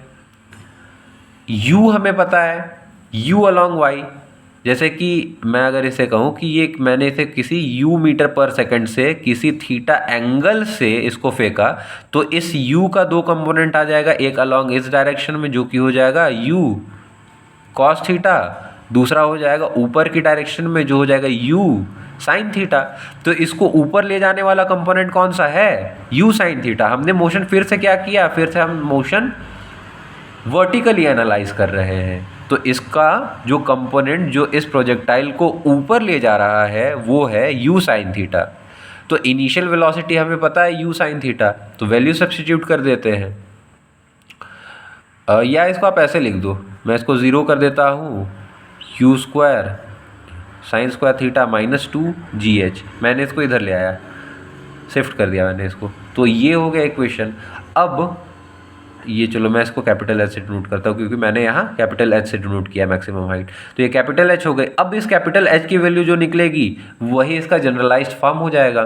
तो एच की वैल्यू यहाँ से कैलकुलेट कर लो। एच कितना आ गया, you square sine square theta upon 2G। तो यही h मतलब मैक्सिमम हाइट की वैल्यू हो गई। मैं फिर से कहना चाहूँगा कि ये तभी वैलिड है, ये फॉर्मूला जो हमने निकाला ये तभी वैलिड है जब डिस्प्लेसमेंट y के अलॉन्ग क्या है, 0 हो रहा है। मतलब ये कि इंक्लिनेशन में इसका भी फॉर्मूला चेंज हो जाता है, इंक्लिनेशन में फॉर्मूला बदल जाता है। अभी हम सिर्फ केस एनालाइज कर रहे हैं कि अगर ऐसा केस रहता तो मैक्सिमम हाइट क्या होता, ऐसा केस अगर रहता तो टाइम ऑफ फ्लाइट क्या होता, वो हम एनालाइज कर रहे हैं। तो ये दो चीज़ हो गई। अब इन दो चीज़, अगर दो चीज़ हमें पता है तो तीसरा चीज़ हम और निकाल लेते हैं। क्या निकाल सकते हैं, और हॉरिजॉन्टल रेंज, मतलब कि जो हमने थ्रो करा ये कितना दूर तक गया, भाई ये भी तो हम पता लगा सकते हैं। एक हमने ये पता लगाया कितने देर हवा में रहा, दूसरा हमने ये पता लगाया कि भाई मैक्सिमम ऊंचाई कितने की, तीसरा हम ये भी पता लगा लेते हैं कि भाई कितना दूर तक गया ये। तो ये हमें पता करना है। तो उसके लिए अभी तक हमें क्या क्या पता है, हमें अभी तक टाइम पता है जिसकी वैल्यू थी 2u sign theta upon G, ये हमें पता था अभी। तो जो मोशन हो रहा है फिर से ये u वेलोसिटी से फेंका गया, इसके x का कंपोनेंट y का कंपोनेंट हमें पता है। x का कंपोनेंट क्या हो जाएगा, u अलॉन्ग x, ये हो जाएगा u cos थीटा। ठीक है, अब हम ये भी जानते हैं कि वेलोसिटी जो होता है वो डिस्प्लेसमेंट अपॉन टाइम होता है। अब डिस्प्लेसमेंट मान लेता हूँ मैं कैपिटल R है, अपॉन टाइम, टोटल टाइम कितना लग रहा था t। तो velocity is equals to displacement upon time. अब हमें फाइंड करना है कि टोटल रेंज कितना होगा, मतलब डिस्प्लेसमेंट ही तो है टोटल, जैसे कि यहाँ से यहाँ तक कितना मूवमेंट हुआ ये डिस्प्लेसमेंट ही तो है, और यही हॉरिजॉन्टल रेंज भी है। तो ये जो R है हमारे पास ये हॉरिजॉन्टल रेंज है। तो हॉरिजॉन्टल रेंज कितना हो जाएगा, हॉरिजॉन्टल रेंज हमारे पास हो जाएगा u cos theta into T. अब t की वैल्यू हमें पता है ही 2u साइन थीटा अपॉन जी, बस सब्स्टिट्यूट कर देना है। तो सब्स्टिट्यूट करने से r की वैल्यू हमारे पास कितनी आ जाएगी, u cos theta into T, T की वैल्यू सब्स्टिट्यूट कर दो 2u साइन थीटा अपॉन जी, यानी कि r की वैल्यू हमारे पास आ जाएगी u square sine 2 theta upon G. तो ये हमारे पास r की वैल्यू आ गई। और r क्या है हमारे पास, r है हॉरिजॉन्टल रेंज, ये हमारे पास हॉरिजॉन्टल रेंज। अभी तक जो हमने देखा उसे हम एक एग्जांपल से समझने का ट्राई करते हैं। हमारे पास एक सवाल है जिसमें कहा जा रहा है कि a body is thrown with u यहाँ इनिशियल वेलोसिटी है, विथ इनिशियल वेलोसिटी 10 मीटर पर second at an angle 37 degree from horizontal. Find time of flight, maximum height, range, position vector after time t equals to 1 second. तो अब जैसा जैसा question में कहा है वैसे हम पहले इसको ड्रॉ कर लेते हैं ताकि हमें और अच्छे से समझ में आए। अब चूंकि कहा जा रहा है कि एक बॉडी को थ्रो करा गया है विथ इनिशियल वेलोसिटी, मान लेते हैं इनिशियल पोजीशन यहाँ है, यहाँ से थ्रो किया गया होगा। तो थ्रो किया गया विथ इनिशियल वेलोसिटी 10 मीटर पर सेकेंड, 10 मीटर पर सेकेंड इनिशियल वेलोसिटी से हमने भी थ्रो करा दिया इसे। अब क्या कह रहा है, at an angle 37 degree from horizontal, horizontal से कितना एंगल पे, 37 डिग्री के एंगल पे इसको थ्रो कराना है। तो हमने थ्रो करा दिया। अब हमें फाइंड करना है time of flight, maximum height, range, position vector after 1 second. तो अब ये मोशन अगर हम एनालाइज करना चाहें, अगर u 10 मीटर पर सेकेंड है तो इसका मोशन कुछ ऐसे रहा होगा, यहाँ से हमने थ्रो करा, ये कहीं यहाँ गया होगा, फिर यहाँ जाने के बाद कुछ ऐसे बढ़ा होगा, ऐसे बढ़ने के बाद गिर गया होगा। यही तो हुआ होगा बॉडी में, ठीक है। तो अब अगर देखा जाए इस 10 मीटर पर सेकेंड का, सबसे पहले तो अपन कंपोनेंट कर लेते हैं कि y डायरेक्शन में इसका कितना हो जाएगा और x डायरेक्शन में इसके पास कितनी वेलोसिटी हो जाएगी। तो जो u अलॉन्ग x हो जाएगा वो हो जाएगा 10 cos 37। 10 cos 37 मतलब कितना हो गया, 10 cos 37 डिग्री मतलब 8 मीटर पर सेकेंड। दूसरा इसके y कंपोनेंट को देख लेते हैं, तो 10 sin 37, 10 sin 37 कितना हो गया, 6 मीटर पर सेकेंड। तो ये 6 मीटर पर सेकेंड हो गई। अब टाइम ऑफ फ्लाइट हमें पहला चीज़ जो है वो कैलकुलेट करना है। चलिए कैलकुलेट करते हैं टाइम ऑफ फ्लाइट। तो टाइम ऑफ फ्लाइट का देखिए, यहाँ से चालू हो रहा है प्रोजेक्शन और यहीं आकर के ऑब्जेक्ट गिर रहा है, तो हम यहाँ पर फॉर्मूला अप्लाई कर सकते हैं जो हमने डिराइव करा है, जो हमने केस स्टडी से निकाला है। तो वो फॉर्मूला क्या था टाइम ऑफ फ्लाइट का, t is equals to 2u sin theta upon G. तो उसे हम यूज़ कर लेते हैं, t is equals to 2u sin theta upon G. अब हमें टाइम ऑफ फ्लाइट कैलकुलेट करना ही है, 2 इंटू यू। अब u का कौन सा कंपोनेंट हम देखेंगे भाई, किसी के लॉन्ग टाइम निकाल लो, चाहे इधर निकालो चाहे उधर निकाल लो, बात बराबर है। तो अपन क्या करेंगे, कौन सा ले लें, इधर वाला कंपोनेंट ले लें, इधर वाला ले लें, चलो वर्टिकल कंपोनेंट ही ले लेते हैं। तो क्या हो जाएगा 2u, अच्छा ठीक है। तो u अपन के पास है 10, u भाई इनिशियल वेलोसिटी 10 ही तो है, u। अब sine theta, sine theta, theta कितना है 37, तो साइन 37 कितना हो जाएगा 3/5 अपॉन जी। जी की वैल्यू कितनी है 10 है, मतलब ये कितना आ रहा है 1.2 सेकेंड्स के करीबन आ जाएगा, ठीक है। मतलब कितना आ रहा था 6/5 आ रहा था ना, तो 6/5 1.2 ही तो हुआ, 6/5 1.2 सेकेंड। तो पहला पार्ट सॉल्व हो गया। दूसरा पार्ट अपन देखते हैं, दूसरा पार्ट हमें क्या निकालना है, मैक्सिमम हाइट। तो मैक्सिमम हाइट का भी हमने फॉर्मूला देख रखा है, इस केस में, ऐसे केस में हमने पहले ही ड्राइव कर रखा है। तो मैक्सिमम हाइट का फॉर्मूला क्या होता है, वो होता है यू स्क्वायर। अच्छा, इसमें ये नहीं है कि अगर आपको फॉर्मूला ध्यान में नहीं है तो नहीं सवाल सॉल्व होगा, जो हमने पिछले प्रोसीजर करके निकाला था उसको आप अगर वैसे भी सॉल्व करोगे तब भी आ जाएगा। अब चूंकि हमने सॉल्व करके यही आउटपुट निकाला ऐसे केस के लिए, तो मैं इसे डायरेक्टली इस्तेमाल कर ले रहा हूँ। लेकिन अगर आपको फॉर्मूला ध्यान में नहीं है तो अब जैसे जनरल प्रोसीजर हमने पिछला फॉलो करा ऐसे निकालने के लिए, आप उससे भी आइएगा तो सेम चीज़ ही आएगा, कोई घबराने की बात नहीं है। तो h क्या हो जाएगा, you square sine square theta upon 2g। चलो वैल्यू सब्सटीट्यूट कर देते हैं, u कितना था 10, तो u स्क्वायर हो जाएगा 100 into sine square theta, sine कितना था, साइन 3/5 वाला था, तो 3 स्क्वायर अपॉन 5 स्क्वायर मतलब 9/25 अपॉन 2g मतलब 2 इंटू 10। तो इसको अगर सॉल्व करेंगे अपन तो इसकी वैल्यू कितनी आएगी, कैंसिल हो जाएगा, तो 9/5 मतलब करीबन 1.8 मीटर के आसपास, मतलब जो मैक्सिमम हाइट है 1.8 मीटर हो जाएगी। तीसरा चीज़ जो फाइंड करना था हमें, वो रेंज फाइंड करना था। चलिए रेंज फाइंड करते हैं। रेंज के लिए भी हमने फॉर्मूला ड्राइव कर रखा था, U square sine square theta upon G, ये रेंज का फॉर्मूला था। अब फिर से इसमें वैल्यू सब्सटीट्यूट कर देते हैं अपन, u की वैल्यू 10 थी तो u स्क्वायर 100 हो गया, साइन स्क्वायर थीटा मतलब 9/5 9/25, u square sine square theta upon, अच्छा सॉरी r का क्या था, u स्क्वायर साइन 2 थीटा था, r का फॉर्मूला ये नहीं था, r का फॉर्मूला होता है u square sine 2 theta upon g। u square sine square theta upon 2g maximum height का फार्मूला होता है, ये कुछ नहीं होता फार्मूला। r का फार्मूला, रेंज का formula u square sine 2 theta upon g होता है।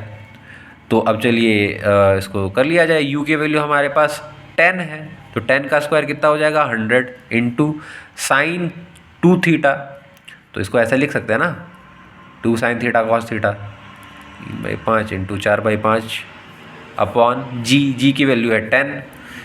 तो इसको सॉल्व करा जाए, इसको सॉल्व करा जाएगा तो कितना आ जाएगा वैल्यू, इसकी वैल्यू आ जाएगी 240/25, मतलब करीबन इसकी वैल्यू आ जाएगी अप्रॉक्सीमेटली 9.6 के आसपास आ जाएगी वैल्यू, तो 9.6 मीटर। तीसरा हमने फाइंड कर लिया। और चौथा हमें फाइंड करना था position vector after time t equals to 1 second. तो चौथा चीज़ भी फाइंड कर लेते हैं, position vector.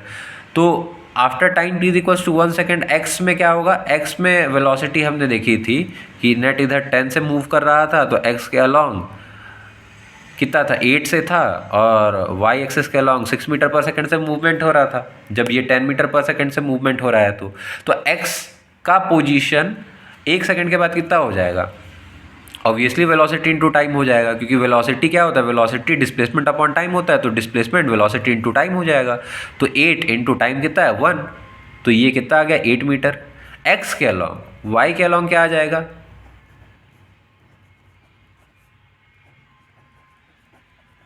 s is equals to u t plus half A T square. अब यहाँ पर जो a है वो -g के बराबर है, और -g कितना होता है -10, तो इसलिए -10 ये हो गया। तो अब इससे कितनी वैल्यू आ जाएगी, इससे आ जाएगी 1 मीटर। तो x के अलॉन्ग 8 मीटर, y के अलॉन्ग 1 मीटर। तो अब पोजीशन वेक्टर आफ्टर 1 सेकेंड लिखना है तो r वेक्टर हो जाएगा। तो x के अलॉन्ग मैं लिख दूंगा एक्स आई कैप, प्लस y के अलॉन्ग लिख दूंगा j कैप। ये हो गया। अब हम बात करने वाले हैं इक्वेशन ऑफ ट्रेजेक्ट्री के बारे में। इक्वेशन ऑफ ट्रेजेक्ट्री क्या होता है, आप ऐसा मान करके चलो कि हमने एक प्रोजेक्शन देखा जिसका पॉइंट ऑफ प्रोजेक्शन मतलब ओरिजिनेशन ऑफ प्रोजेक्शन ओरिजिन था। ये हॉरिजॉन्टल कंपोनेंट हो गया, ये वर्टिकल कंपोनेंट हो गया। अब देखिए कि हॉरिजॉन्टल कंपोनेंट x एक्सिस के अलॉन्ग है, और जो वर्टिकल कंपोनेंट है वो y एक्सिस के अलॉन्ग है। और जो प्रोजेक्शन की वेलोसिटी थी, इनिशियल वेलोसिटी, वो कुछ u मीटर पर सेकंड है। ठीक, ये अलॉन्ग x है, ये y। तो अब इसका कंपोनेंट अगर देखा जाए तो x के अलॉन्ग क्या हो जाए, अच्छा ठीक है ठीक है ठीक है। तो वेलोसिटी है, अगर x t देखा जाए, x के अलॉन्ग वेलोसिटी देखा जाए तो वो क्या हो जाएगा u। अगर ये एंगल थीटा है तो ये u कॉस थीटा हो जाएगी इसकी वैल्यू। ठीक है। अब क्या होता है कि सॉरी ये xt नहीं, ये vt होगा ना, vt हो गया u cos थीटा। अब xt अगर हमें फाइंड करना है, डिस्प्लेसमेंट अगर हमें इसका देखना है, तो कैसे हो जाएगा, जो वेलोसिटी को टाइम से मल्टीप्लाई कर देंगे भाई साहब, तो आ जाएगा। तो यानी u cos theta into T अगर कर दूंगा तो आ जाएगा। तो यहाँ से अपन क्या करते हैं, टाइम निकाल लेते हैं। तो टाइम की वैल्यू यहाँ से कितनी आ जाएगी, टाइम की वैल्यू आ जाएगी एक्स टी को चलो मैं इसको कर देता हूँ, एक्स ही कर देता हूँ। तो ये हो जाएगा x upon U cos theta. ठीक है, ये टाइम निकल गया अपना। एक चीज़ और है, ये तो x एक्सिस के अलॉन्ग हमने एनालिसिस किया, और y एक्सिस के अगर अलॉन्ग एनालिसिस करना पड़े तो उसके अलॉन्ग हम क्या लिख सकते हैं, y के लिए s is equals to u t plus half A T square से लिख सकते हैं y is equals to you sine theta t minus half g t square. ये हो गया y एक्सिस के लिए हमने लिखा, लेकिन x एक्सिस के जब हम एनालाइज कर रहे थे तो t की value x upon U cos theta आई। तो अब हम ये करेंगे कि भाई टाइम तो दोनों में वही रहेगा ना, टाइम थोड़ी ना चेंज होने वाला है। तो अब इस t की वैल्यू को हम यहाँ सब्सटीट्यूट कर देंगे। तो सब्सटीट्यूट करने से y की वैल्यू क्या मिलेगी, y की वैल्यू हमारे पास आती है इसको सॉल्व करने के बाद x tan थीटा माइनस जी x square upon 2u square cos square theta.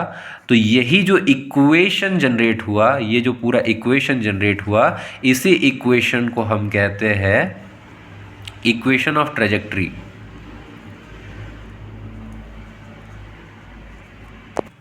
तो इक्वेशन ऑफ ट्रेजेक्ट्री का यूज़ हम एक एग्जांपल से समझते हैं।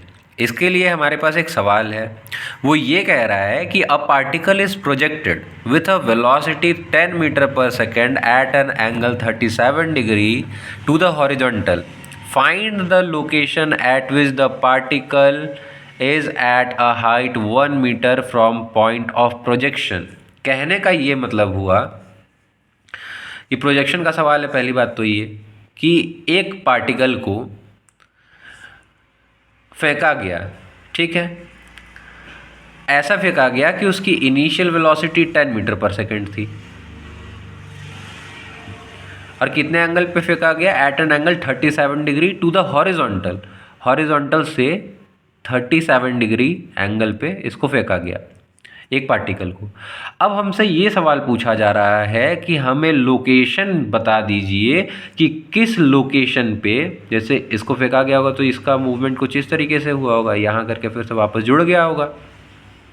भाई ऐसे ही तो होता है प्रोजेक्टाइल मोशन, तो ऐसे हुआ होगा। अब हमसे पूछा जा रहा है कि हमें बता दीजिए पार्टिकल का लोकेशन।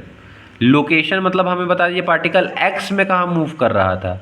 ये एक्स हो गया, ये वाई हो गया, ठीक है, ये वाई हो गया।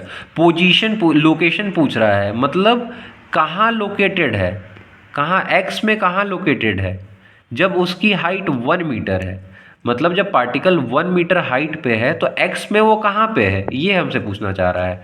तो इस केस में हम इक्वेशन ऑफ ट्रेजेक्ट्री का यूज़ कर सकते हैं। तो इक्वेशन ऑफ ट्रेजेक्ट्री क्या था हमारे पास? वो था y is equals to x tan theta minus ji x square upon 2u square cos square theta. अब यहाँ हमें y की वैल्यू पता है कि भाई y 1 मीटर होता है, मतलब दिया हुआ है क्वेश्चन में y 1 मीटर, थीटा की वैल्यू 37 डिग्री है, इनिशियल वेलोसिटी 10 मीटर पर सेकेंड है। सब्स्टिट्यूट करने से क्या x की वैल्यू निकल जाएगी? चलिए देखते हैं। 1 is equals to 3/4 x minus 10x square, मैं जस्ट वैल्यू सब्स्टिट्यूट कर रहा हूँ, 10x square upon 2 into 100 into 16 upon 25। तो इससे आप सॉल्व करोगे तो क्या आ जाएगा? 1 is equals to 3/4 x minus 5/64 x square. अब इसे सॉल्व करोगे तो अपने पास आ जाएगा 5x square minus 48x plus 64 is equals to 0। तो अब तो ये क्वाड्रेटिक इक्वेशन बन गया। अब इसके दो रूट्स आ जाएंगे, कौन कौन सा? एक आ जाएगा 8 मीटर, एक आ जाता है 1.6 मीटर कैलकुलेट करने से। तो दो वैल्यूज़ आए, दो वैल्यूज़ आना भी ज़रूरी था भाई साहब। क्यों?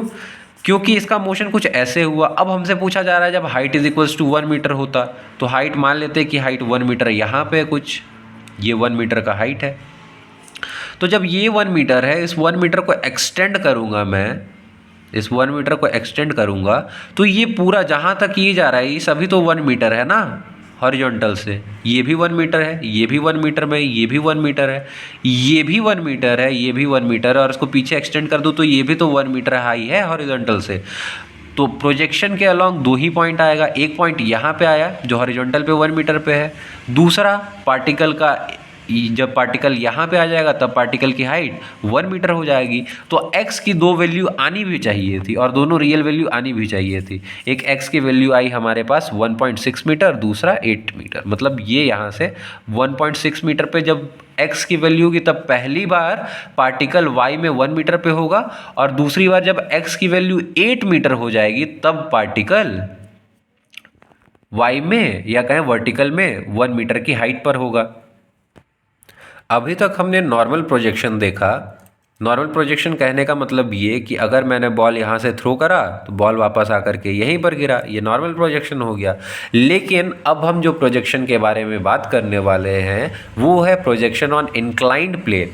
इंक्लाइंड प्लेन कहने से तात्पर्य यह है कि वो पहले न पहले से कुछ इंक्लिनेशन है। मतलब क्या? मतलब ये कि आप ऐसा समझो कि एक दीवार है, एक दीवार है ये ऐसा कुछ।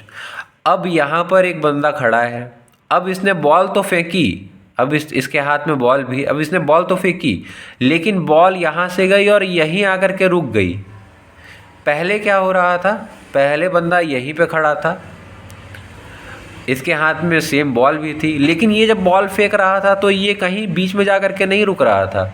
ये जो जहाँ से बॉल फेंक रहा था वो बॉल वहीं पर आ रही थी, पोजीशन उसका सेम हो रहा था। जो पहले हमने केस डिस्कस किया वो ये था।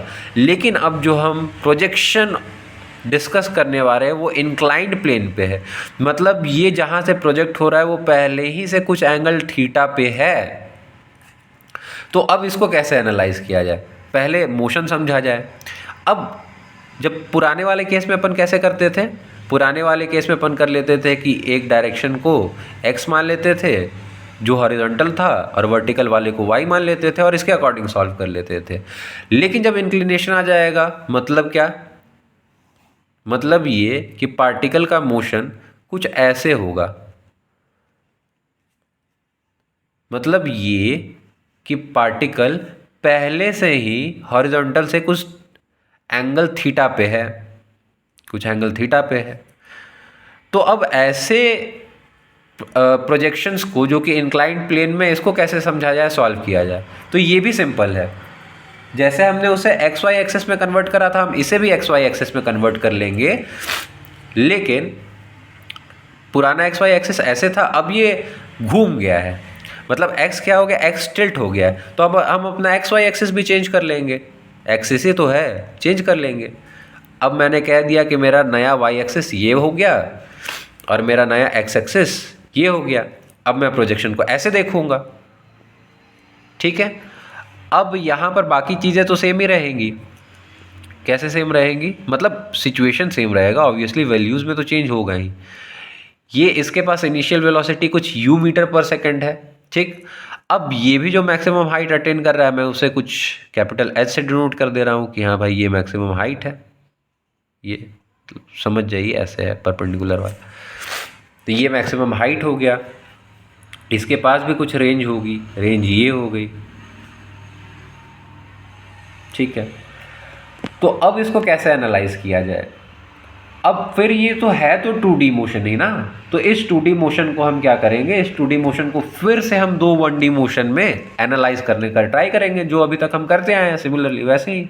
तो हम इसे x एक्सिस के अलॉन्ग भी देखेंगे, हम इसे y एक्सिस के अलॉन्ग भी देख लेते हैं। तो x एक्सिस के अलॉन्ग ux कितना हो जाएगा, तो अब ये डिटरमाइन करने के लिए आप ये समझिए कि एंगल पहले से थीटा है, प्रोजेक्शन भाई इसका इधर से हो रहा है, मतलब कि एंगल ऑफ प्रोजेक्शन जो है, अगर पुराने ग्राउंड से देखा जाए, हॉरिजॉन्टल से देखा जाए, तो वो कुछ कंसीडर कर लेते हैं अपन की अल्फ़ा, मतलब ये एंगल थीटा है तो ये एंगल पूरा अल्फ़ा होगा, ये प्रोजेक्शन वाला, ठीक है। ये गेंद को ऐसे तिरछा फेंका जा रहा है, मतलब ये तिरछा दिख तो नहीं रहा है, इसको ऐसे दिखा देता हूँ, इधर इसको ऐसे तिरछा फेंका जा रहा है यू से, ठीक है। तो ये इससे बनने वाला एंगल अल्फ़ा है, ठीक है। तो अब मैं velocity, initial velocity along x क्या लिख सकता हूँ, मैं इनिशियल वेलोसिटी अलोंग एक्स क्या ये लिख सकता हूँ, you cos alpha minus theta, मतलब कि यू कॉस, अब इसका x के अलॉन्ग कंपोनेंट तो इधर ही होगा, मतलब x के अलॉन्ग ही होगा, तो u cos, अब cos के साथ एंगल कौन सा लिया जाए, ये पूरा एंगल अल्फा है, ये वाला एंगल थीटा है, तो क्या ये वाला एंगल जो इसका एंगल ऑफ प्रोजेक्शन है, ये क्या ये वाला एंगल अल्फा माइनस थीटा होगा, तो मैंने वही लिख दिया अल्फा माइनस थीटा। अगर ux ये है तो इनिशियल वेलोसिटी अलोंग y क्या हो जाएगी, वो हो जाएगी u sine theta into alpha minus theta. यहाँ तक तो कोई दिक्कत नहीं होनी चाहिए। अब एक्सेलरेशन देख लिया जाए, एक्सेलरेशन अलोंग x वो क्या हो जाएगा, वो हो जाएगा माइनस जी साइन थीटा, और एक्सेलरेशन अलोंग y वो हो जाएगा माइनस जी कॉस थीटा। अच्छा भाई ये कैसे हो गया, जी साइन थीटा जी कॉस थीटा, इसको चलिए अपन समझते हैं। ऐसे समझिए कि हाँ इसी में समझ लेते हैं, फालतू दिखेगा क्या, चल कोई बात नहीं, नया से समझ लेते हैं शुरुआत से। तो क्या हो रहा है कि इंक्लिनेशन तो था ही हमारे पास, प्रोजेक्टाइल का मोशन कैसे हो रहा था, यहाँ से जा रहा था पार्टिकल, ऐसे करके कुछ गिर रहा था, ये पहले का दिया हुआ हमारे पास हॉरिजॉन्टल था, ये पार्टिकल का मोशन हो रहा था। तो जो जी का कंपोनेंट हुआ एक्सेलरेशन ड्यू टू ग्रेविटी का, इस पॉइंट से चलिए हम कंसीडर कर लेते हैं, बहुत सिंपल है इस पॉइंट से कंसीडर करना है, इसलिए अपन इस पॉइंट से कंसीडर कर लेते हैं। तो अब क्या हुआ कि पार्टिकल पर जो एक्सेलरेशन ड्यू टू ग्रेविटी है वो तो हमेशा से नीचे की डायरेक्शन में ही है जी, ठीक। ये एंगल हमने थीटा कंसीडर कर ही रखा था पहले से कि ये वाला जो एंगल है ये थीटा होगा।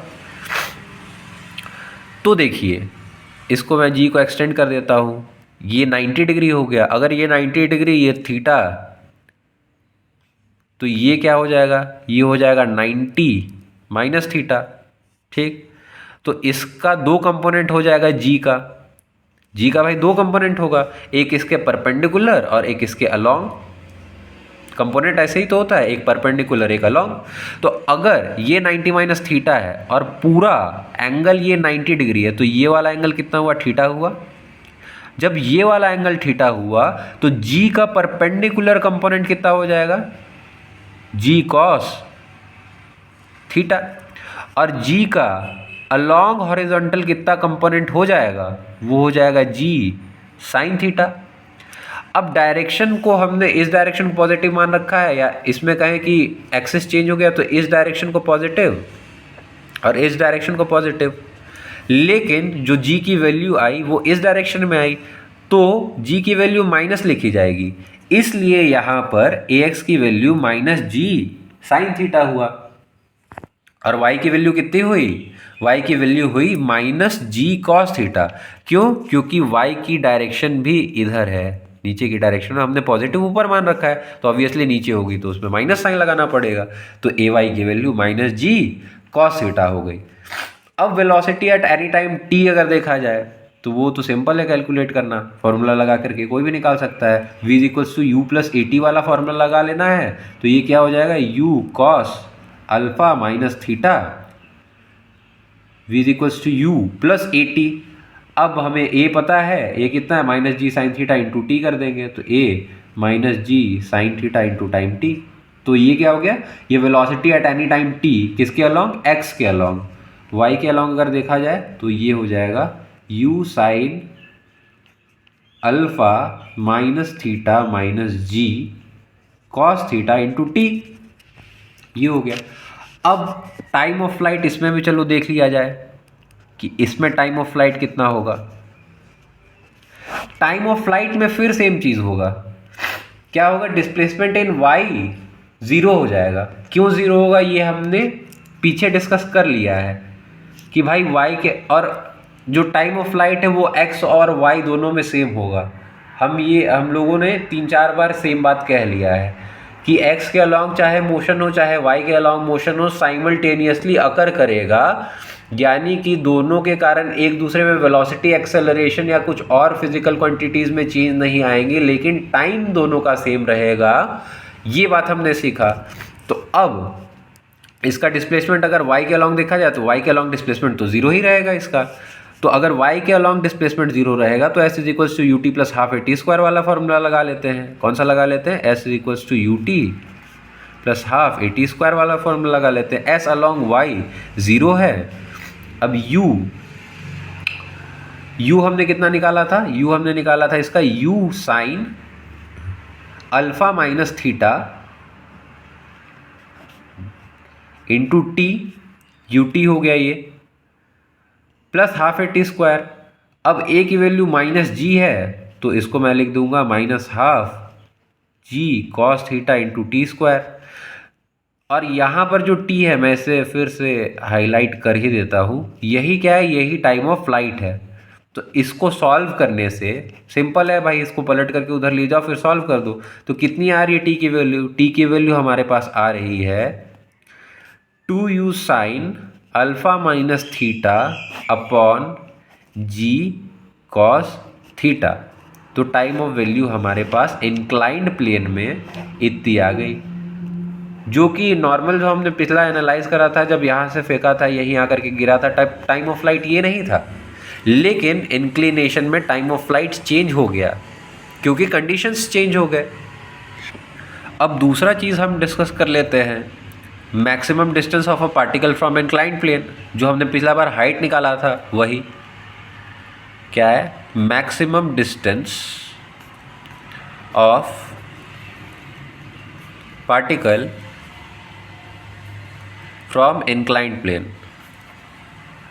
ठीक है, तो अब देखो इसमें क्या होगा, इंक्लाइंड प्लेन पे भी मैक्सिमम तभी जा सकता है, जैसे कि इसका मोशन इधर हो रहा है तो y के अलोंग इसका मैक्सिमम मूवमेंट तब हो सकता है या मैक्सिमम हाइट तब हो सकता है जब इसको ऊपर ले जाने वाला वेलोसिटी कंपोनेंट ख़त्म हो जाए। भाई इसको कोई ऊपर ले ही नहीं जा पाएगा, तो जहाँ पर ये ऊपर ले जाने वाला ख़त्म हो गया वही इसका मैक्सिमम क्या हो गया, मैक्सिमम हाइट हो गया। ठीक बात है। तो अगर मैक्सिमम हाइट देखा जाए या कहें maximum distance of a particle from inclined plane अगर देखा जाए, ये इंक्लाइंड ही प्लेन तो है, कितना इंक्लाइंड है, थीटा मान लेते हैं, चलो थीटा इंक्लाइंड है, इस इंक्लाइंड प्लेन पे maximum distance of a particle क्या होगा, मतलब ये पूछा जा रहा है। तो ये तभी हो सकता है जब, अब हम क्या कर सकते हैं, इसको कैसे एनालाइज किया जाए, ये एक्स एक्सिस मान लेते हैं, इधर शिफ्ट कर लिया हमने, जो हमने देखा ही था कैसे शिफ्ट होता है, और ये वाई एक्सिस हो गया। तो भाई जब v ऑफ y हमारा 0 हो जाए तभी ये maximum distance of particle from inclined plane हो सकता है, तभी ये निकल सकता है। इसका मतलब क्या हुआ, जब vy का कंपोनेंट 0 हो जाए तब क्या हो सकता है, तब एक केस आ सकता है जो कि मैक्सिमम हाइट का है। मैक्सिमम हाइट तभी हो सकती है। तो अब हम फॉर्मूला जानते हैं 2as is equals to v square minus u square. Simple formula में वैल्यू सब्स्टिट्यूट करना है, मैं इसको अल्टी पल्टी कर देता हूँ, तो ये क्या हो गया, 0 square is equals to U square, value substitution है normal, sine square alpha minus theta minus 2g cos theta, और हमें h निकालना है तो मैं h को कैपिटल से डिनोट कर देता हूँ कि हमें फाइंड ही यही करना है। तो अब इसको इस साइड शिफ्ट कर दो, फिर वैल्यूज चेंज कर दो, तो यहाँ से h की कितनी वैल्यू आ जाएगी, h की वैल्यू आ जाएगी, या इसको उठा करके इधर ले जाओ, you square sine square theta यही रहने देते हैं, नीचे 2g कॉस थीटा भी दे देते हैं, तो ये क्या होगा, u square sine square alpha minus theta upon 2g cos theta. ये हो गया maximum distance of a particle from inclined plane, ये हो गया भाई साहब। अब दूसरी चीज़ हम ये भी देख लेते हैं, चलो रेंज देख लेते हैं कि रेंज कितना होगा। अब रेंज दो तरीके से निकाला जा सकता है। कैसे दो तरीके से निकाला जा सकता है, चाहे तो आप रेंज ऐसे निकाल लो, रेंज अलोंग इंक्लाइंड ही प्लेन तो निकालना है ना, चलो मैं दोनों तरीका बता देता हूँ। रेंज अलोंग इंक्लाइंड प्लेन कितना रेंज हुआ, तो अपन ये देख सकते हैं कि ये एक्स ही डायरेक्शन में तो मोशन कर रहा है, मतलब मुझे जो ये है आर, मैं इसे आर कह देता हूँ, तो ये आर ही तो मुझे निकालना है। तो क्या यूज़ होगा, मैं एक फार्मूला यूज़ कर लेता हूँ, s x is equals to u x t, s is equals to u t plus half A T square वाला यूज़ करूँगा, तो s x is equals to u t plus half a x into T square हो जाएगी इसके value. अब normal है, हमें u पता है, हमें t पता है, हमें x पता है, सारी वैल्यू सब्स्टिट्यूट करके क्या एस एक्स निकल सकता है, बिल्कुल निकल सकता है। चलिए निकाल लेते हैं, एस एक्स जो है यही हम r से रिप्लेस कर दे रहे हैं। r क्या हो गया भाई, ये रेंज, s क्या हो गया डिस्प्लेसमेंट, ये भी रेंज ही डिनोट कर रहा था, तो मैंने चूंकि यहाँ r लिख दिया तो एस एक्स को मैंने r लिख दिया, तो r हमारे पास कितना हो जाएगा, u की वैल्यू सब्स्टिट्यूट कर देता हूँ, फिर t की वैल्यू सब्स्टिट्यूट कर दूंगा, u कितना होता है इसका, u cos alpha minus theta, ये थोड़ा बड़ा मेथड है, मैं छोटा मेथड भी आपको बताता हूँ अभी। तो ये क्या हो गया, u cos alpha minus theta, और t कितना होता है, टाइम ऑफ लाइट हमने देखा है, टाइम ऑफ लाइट कितना होता है, 2u sine alpha minus theta upon g cos theta, तो ये हो जाएगा 2u sine alpha minus theta upon g cos theta, minus similarly आप इसकी वैल्यू सब्स्टिट्यूट कर दो, तो सब्स्टिट्यूट करने से हमारे पास एक इक्वेशन जनरेट हो जाता है जो कि होता है 2u square sine alpha minus theta, फिर एंगल का खेल चलता है कॉस अल्फ़ा माइनस थीटा। अभी बस इसको देखना है, इसको सीरियसली नहीं लेना है, जो दूसरा वाला तरीका बताऊंगा उसको देख करके समझना है, ये नॉर्मल चल रहा है। मैंने ये दिखाया कि इस फॉर्मूले से अगर अपन जाएंगे तब भी निकल सकता है, लेकिन इसका एक स्मार्टर वे भी रहता है, वो भी मैं दिखाऊंगा। इसका चाप नहीं लेना है, इसको स्किप भी कर सकते हैं, कोई लोड नहीं है। कॉस अल्फ़ा माइनस थीटा हो गया, कॉस थीटा, फिर और देख लेता हूँ, minus sine theta, sign alpha minus theta, normal trigonometry चल रहा है, कुछ नहीं हो रहा है यहाँ पे, और अपॉन जी कॉस स्क्वायर थीटा, ये आर है। तो इससे आप आगे और सॉल्व करोगे तो आर क्या आ जाएगा, 2u square sine alpha minus theta cos of alpha upon ji cos square theta. तो आर की वैल्यू हमारे पास कितनी आ जाएगी, u square sine twice alpha minus theta minus sine theta upon जी कॉस स्क्वायर थीटा, ये हो गई अपने पास। तो ये तो एक तरीका हो गया आर की वैल्यू निकालने का। दूसरा तरीका भी होता है आर की वैल्यू मतलब मैक्सिमम रेंज निकालने का। वो क्या होता है, वो आप ऐसे समझ लो कि शुरुआत से ही समझा देता हूँ कि आप ऐसे समझो कि ये पार्टिकल हो गया, पार्टिकल का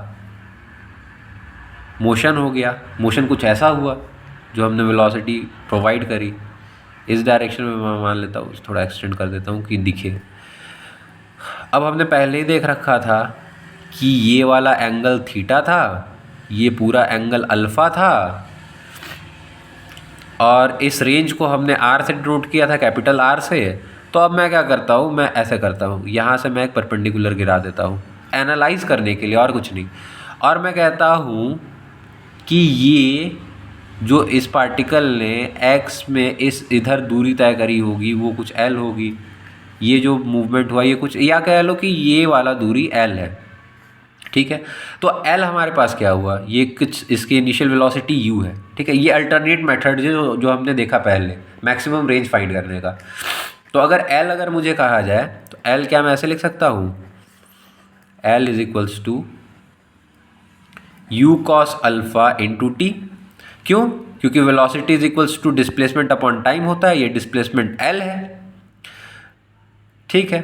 तो अब u कितनी हो जाएगी, u कॉस अल्फ़ा, इसके अलॉन्ग, भाई u इधर है ना और ये पूरा एंगल अल्फ़ा है, तो हॉरिजॉन्टल के अलॉन्ग u का जो कंपोनेंट आएगा वो कितना आएगा, वो अभी भी u कॉस अल्फ़ा आएगा, क्योंकि हॉरिजॉन्टल से इसके एंगल अल्फ़ा है। तो u कॉस अल्फ़ा इसकी वेलोसिटी हो गई, दूरी कितना, डिस्प्लेसमेंट कितना l, टाइम कितना लग रहा है कैपिटल T, क्योंकि टाइम इस सब चीज़ों से इंडिपेंडेंट रहता है। तो टाइम कितना लग रहा है, टाइम सेम ही लग रहा है, वही टाइम ऑफ फ्लाइट के बराबर लग रहा है। तो L is equals to u cos alpha into t हो गई वैल्यू। तो अब ये समझो कि अगर मैं इस थीटा है, मैं इस थीटा का कॉस थीटा लिख लूँ तो कॉस थीटा कितना हो जाएगा, कॉस थीटा हो जाएगा L अपॉन आर। अब मुझे क्या फाइंड करना है, मुझे फाइंड करना है आर की वैल्यू। तो मैं आर को क्या L अपॉन कॉस थीटा लिख सकता हूँ, बिल्कुल लिख सकता हूँ। तो जब r की value L upon cos theta है और L u cos alpha t है, तो मैं सब्सटीट्यूट कर देता हूँ, r is equals to u cos alpha t की वैल्यू कितनी होती है, t की वैल्यू होती है 2u sine alpha minus theta upon g cos theta, ठीक है। अपॉन कॉस थीटा ये वाला पहले था, तो वो कॉस थीटा को मैं कंटिन्यू कर देता हूँ कॉस थीटा। तो अब इसको आप सॉल्व करोगे तो आर की वैल्यू आपके पास डायरेक्टली आ जाएगी, कितनी आ जाएगी, 2u square sine alpha minus theta cos of alpha upon ji cos square theta. तो एक चीज़ हमें ध्यान रखनी है, मैं उसे नोट में लिख भी देता हूँ कि presence of inclined plane